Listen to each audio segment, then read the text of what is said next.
जय श्री कृष्ण, राधे राधे, जय जगन्नाथ, राम राम। एक बार फिर से आपका स्वागत है आपके अपने channel catch all trace with Aarti पे, जहां आप सुनते हैं रोचक कहानियां, किस्से और कथाएं। और इन दिनों हम सुन रहे हैं भगवान शंकर के 12 ज्योतिर्लिंग की कहानियां, कैसे प्रकट हुए और क्या कुछ लीला भगवान शंकर ने की इन ज्योतिर्लिंगों के पीछे। और इसी क्रम में आज हम सुनने वाले हैं छठे ज्योतिर्लिंग भीमा शंकर के बारे में। कैसे प्रकट हुआ ये ज्योतिर्लिंग, क्या कुछ कहानी है इसके पीछे की और क्या लीला की भगवान शंकर ने। तो ये कहानी है सीधे त्रेता युग से जुड़ी हुई, जब भगवान राम ने अवतार लिया और रावण और उसके भाई कुंभकर्ण का अंत किया।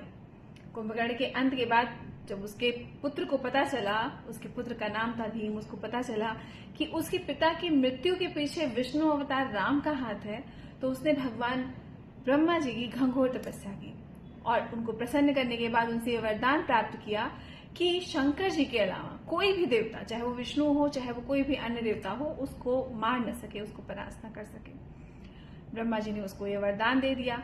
भीम को ये भ्रम था कि जो भांग धतूरा खाता है, जो हमेशा समाधि में लीन रहता है, वो क्या ही उसका वध करेगा, कैसे उसे मारेगा, वो तो भोलेनाथ है। पर उसका ये भ्रम टूट गया जिस दिन उसने भगवान शंकर के भक्त कामरूप राजा को बंदी बना लिया। कामरूप राजा को बंदी बनाया, देवताओं पर अत्याचार किया और मनुष्यों का जीना दुश्वार कर दिया। पर कामरूप राजा बहुत बड़े शिव भक्त थे, उन्होंने उसी कारागार में शिवलिंग बनाया और उसकी पूजा करने लगे। जब भीम को ये पता चला कि उनके ही कारागार में कामरूप राजा पूजा कर रहे हैं भगवान शंकर की, तो भीम वहां आकर उस शिवलिंग को तोड़ने की कोशिश करता है और कामरूप राजा को मारने की कोशिश करता है। जैसे ही वो शिवलिंग के आगे बढ़ता है, भगवान शंकर उसी शिवलिंग से प्रकट हो जाते हैं एक विकराल रूप धारण करके और भीम का अंत करते हैं और भीमा शंकर नाम से वहीं ज्योतिर्लिंग के रूप में स्थापित हो जाते हैं।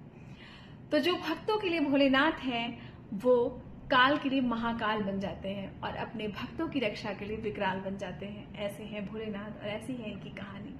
तो ये थी कहानी भीमा शंकर ज्योतिर्लिंग की। आपको कैसी लगी जरूर बताइएगा। फिर मिलेंगे ऐसी किसी कथा, कहानी और किस्सों के साथ। तब तक के लिए जय श्री कृष्ण, राधे राधे, जय जगन्नाथ, राम राम।